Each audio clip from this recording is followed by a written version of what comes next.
namoonni Al-Shabaabitti makamuu fi gochaa shororkeessummaa raawwachuun himataman hidhaa haga waggaa 12tti adabaman. Namni tokko kutaalee magaalaa garagaraarraa lafa mana jireenyaa fudhachuun akka hin danda'amne ibsame. Keeniyaan balaa helikooppitariin hooggansa raayyaa ittisaa ishee du'aan dhabde. Kanaan wal qabatees Keeniyaan gadda biyyaalessaa guyyaa 3 labsitee jirti. Ashama harka fuunee kabajamtoota daawwattoota keenya kan jalqabarratti daawwattan oduuwwan ijoo keenyaa ture amma immoo gara bal'ina oduutti isiniin ceessaa. Waliif TV irraa oduulee sa'aatii kanaaf qindeeffanne ammoo kan isinitti himtu ani Kennaa Darajjeeti. Haga xumuraatti nu waliin tura. Kantiibaan magaalaa Finfinnee Aadde Adaanech Abeebee sosochii faalama ittisuu eegalchiisan. Magaalaa Finfinneetti sosochii ittisa faalama naannawaa baatiiwwan 6 turu eegalee jira. Sosochiin kun mata duree faalamni haa ga'u miidhaginni haa waaru jedhuun kan gaggeeffamu ta'uun ibsameera.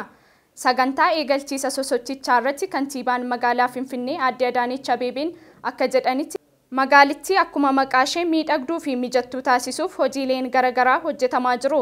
Yeroo ammaas hojiileen misoomaa koriidarii magaalittiitti gaggeeffamaa jiran bu'aalee fuulduratti eegamaniif gahee olaanaa akka qabaatu dubbataniiru.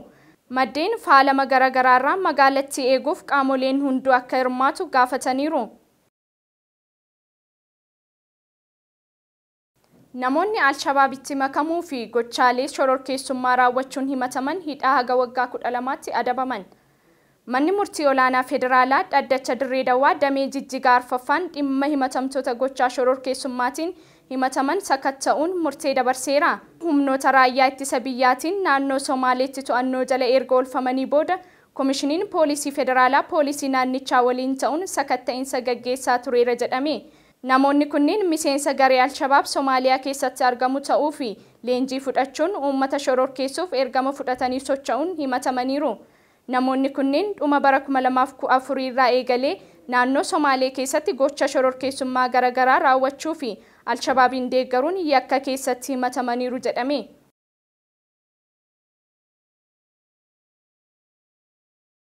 Namni tokko kutaalee magaalaa garagaraarraa lafa mana jireenyaa fudhachuu akka hin danda'amne ibsame. To'annoo kanaafis teeknooloojiin ashaaraa qubaa fi ijaa eegalamuu magaalaa Shaggar beeksisee jira. Daani'eel Tasfaayee qindeeffatee jira. Tarsiimoo maaster pilaanii kan wareegama qeerroo hedduun harka qotee bulaa Oromootti haftee dhiyeenya kana ammoo magaalaa Shaggar jedhamuun hundeeffamte. Magaalaan Shaggar xiyyeeffannoo investimentii fi mana jireenyaa taatee jirti. Haa ta'uyyuu malee saamicha lafaan wal qabatee magaalattiin sochii lafaa itti fufsiisuuf teekinooloojii to'annoo lafaa ammayyeessitee jirti. Bulchiinsa magaalaa Shaggaritti teekinooloojiin kenniinsa ashaaraa qubaa harkaa fi ijaan waldaalee lafa mana jireenyaa fudhatan galmeessuu hojii eegalee jira. Bulchiinsa magaalichaatti hojii maata badaa namoota irra deddeebiin lafa mana jireenyaa fudhatan maqsuuf teekinooloojiin kenniinsa ashaaraa qubaa harkaa fi ijaa galmeessuu hojii eegaleera. Bulchiinsa magaalaa Shaggaritti sirniin kenniinsa lafa mana jireenyaa kanaan dura ture teekinooloojii dijitaalaan kan hin deeggaramne ta'uusaan namni tokko kutaalee magaalaa garaagaraarraa irra deddeebiin tajaajila lafa mana jireenyaa argachuun madda komii ta'aa turuu itti gaafatamtuun waajjira misooma bulchiinsaa fi daddabarsa mandheeni bulchiinsa magaalaa Shaggar Aadde Masarat Abbabaan himanii jiru. Hojimaata badaa kana maqsuuf teekinooloojiin kenniinsa ashaaraa qubaa harkaa fi ijaan waldaalee lafa mana jireenyaa fudhatanii galmeessuu hojii eegaluu Aadde Masarat Abbabaan dubbataniiru. Tiyaanaa kantiibaa fi qindeessaa kilaastera tajaajilaa fi bulchiinsa magaalaa Shaggar obbo Gugsaa Dajane sirna eegalchiisa ashaaraa qubaa fi harkaa irratti argamuudhaan yaada kennaniin hojimaata kenniinsa lafa mana jireenyaa kanaan dura tureen bakka namni tokko lafa mana jireenyaa tokko argachuuf rakkataa jirutti namni biroon ammoo kallattiilee garaagaraan irra deddeebiin lafa mana jireenyaa fudhataa turuu himanii jiru. Alseerummaa gama kanaan jiru furuuf kenniinsi ashaaraa qubaa fi harkaa furmaata jabaa ta'uu kaasanii jiru. Teekinooloojichis xiyyeeffannoon hojiirra kan oolu ta'uu himamee jira.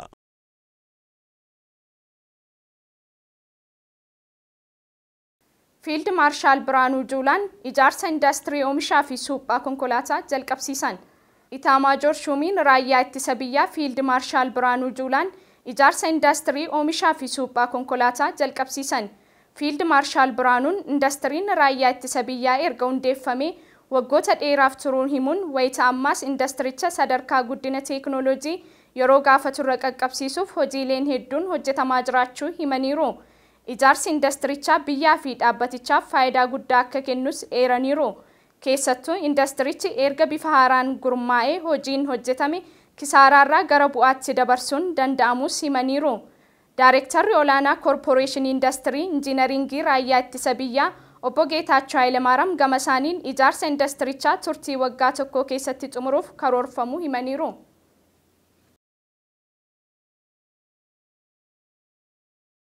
Keeniyaan balaa helikooppitariin hooggansa raayyaa ittisaa ishee du'aan abde.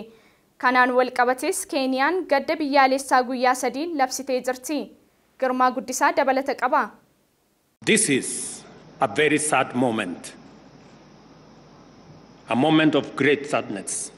Ajajaan waliigalaa waraana Keeniyaa fi miseensonni biraa 9 balaa helikooppitara isaan qaqqabeen lubbuun isaanii darbee jira. Ajajaan waliigalaa waraana Keeniyaa Jeneraal Francis Omondi Ogola erga helikooppiterri isaanii baatee turtee lixa biyyattii keessatti kuftee caccabdeen booda balaa qaqqabeen du'uu isaanii pirezidaantiin biyyattii beeksisanii jiru. Ogolaan gulantaa waraana Keeniyaa keessatti qondaala waraana sarakkaasaa dhuma irratti argaman yoo ta'u, miseensonni waraanaa gara biraa 11 waliin helikooppitaricha keessa turan isaan keessaayis nama 2 qofatu lubbuun hafe. Pirezidaantiin biyyattii William Ruuton ibsa gaazexeessitootaaf kennaniin kunis biyyattiif yeroo gadda cimaati jechuun dubbatanii jiru. Isaan dura ammoo mana maree nageenya biyyattii walgahii ariifachiisaadhaaf waamanii jiru. Helikooppiterri qondaaltota kanneen qabatee turtes battalumaa ka'eetti kaawuntii Elgeyo Marakwet jedhamu keessatti kuftee caccabuu dubbatan pirezidaantichi. Iddoon kunis magaalaa guddoo biyyattii Naayiroobii irraa gara kaaba lixaatti fageenya kiiloomeetira 400 fagaattee kan argamtudha. Ogolaan erga ajaja humna qilleensaa fi itti aanaa ajaja humnoota raayyaa ittisaa ta'uun tajaajilanii booda eebila bara darbee ture kan ajaja waliigalaa ta'uun muudamani. Biyya keenya jeneraalota ciccimoo qondaalota waraana jajjaboo dhabde jechuun William Ruuton haasaa taasisaniin dubbatanii jiru. Keeniyaatti guyyoota 3 fi gaddi kan labsame yoo ta'u, alaabaan biyyattis walakkaa gadi siqee akka fannifamuu ta'ee jira. Akka ragaan marsariitii humna waraana Keeniyaa agarsiisutti Jeneraal Ogolaan eebila 24 bara 1984 humna waraanatti akka makaman himama. Hojii loltummaa humna qilleensa biyyattiitti kan eegale yoo ta'u, humna qilleensa Ameerikaa irraa balaliisaa xiyyaara waraanaa ta'e leenjii bara 2018 ammoo ajaja humna qilleensaa Keeniyaa ta'uun muudamanii jiru.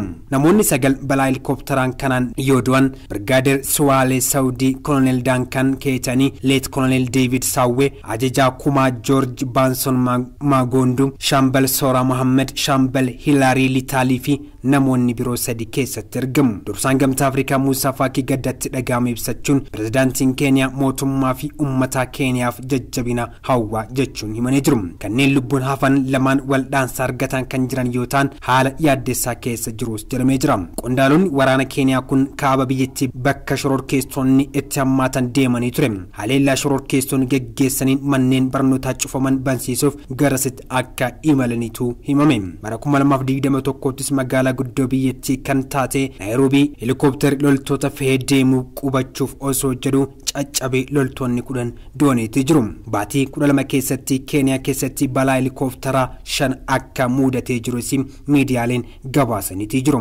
Barreessaan olaanaa Igaad Dr. Warqinaa Gabayyoos gaddatti dhagahame pirezidaantii Keeniyaa William Ruuto fi ergaa dabarsaniitu jiru. Pirezidaantiin Keeniyaa duraanii Uhuru Keeniyaatis Keeniyaan nama guddaa dhabdeeti jirti jechuun gadda isaanii ibsataniitu jiru. Gama biraatiin ammoo ajajaan humna waraana Itoophiyaa Fiild Maarshaal Biraanuu Juulaan gaddatti dhagahame mootummaa Keeniyaaf ibsaniitu jiru.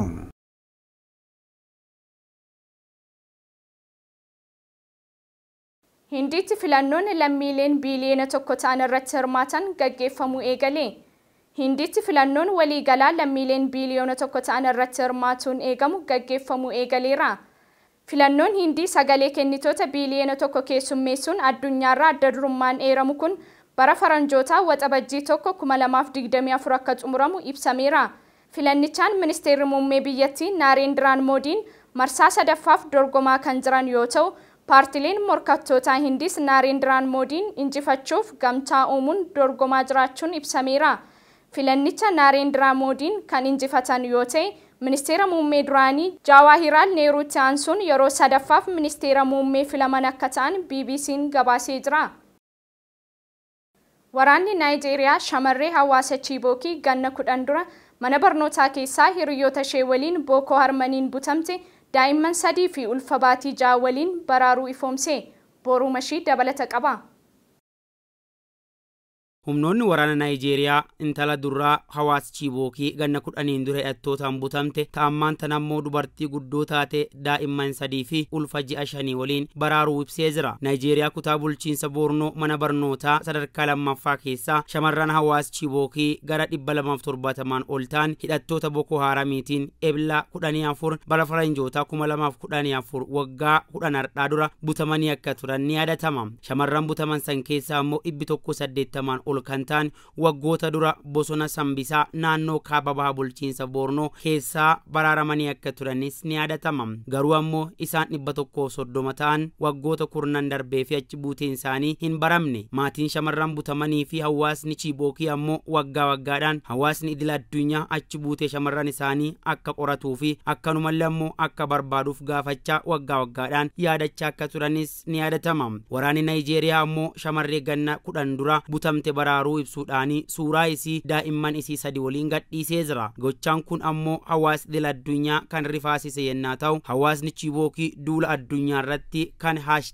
#BringBackOurGirls jedhuuni gaggeessaa akka tures kan yaadatamuudha. Hawaasni idil addunyaalleen ammoo duula shamarran keenya nuuf deebisaa jedhu ka hawaasni Naayijeeriyaa guutuun irratti hirmaate akkasuma itti makamee ture. Giiftii dureen Ameerikaa duraanii haati manaa Pireezidaant Barack Obama Michelle Obamaan illee duula kanatti makamanii akka turan kan yaadatamuudha. Kamisa kaleessaa kana ammoo waraanni Naayijeeriyaa shamarree tokko daa'ima 3 waliin baraaruu isaa ifatti miidiyaaleedhaaf qoodee jira. Shamarreen kun ammas ulfa 5 ka qabdu yommuu ta'u shamarran baraaraman 180 sunis ammoo kunuunsaa fi wal'aansa fayyaa gahaa hin arganne jechuudhaan mootummaa fi aangawoota Naayijeeriyaa qeeqaa turanii jiru. Naayijeeriyaa keessatti ammas namoonni jumlaadhaan butamuun kan itti fufe yoo ta'u kun ammoo yaaddoo nageenya hamaa lammiilee irra dhalee jira. Keessaayyuu ammoo gareewwan namoota butan kun manneen barnootaa irratti xiyyeeffachuudhaan barattoota irratti yaaddoo hamaa uumanii jiru. Eega jalqaba bara faranjoota 2014 kaasee haga dhuma bara 2022 jidduu qofa barattoonni 1680 ol ta'an kutaalee biyyattii garagaraa keessaa butamuu isaanii Save the Children gabaasee akka tures ni yaadatama.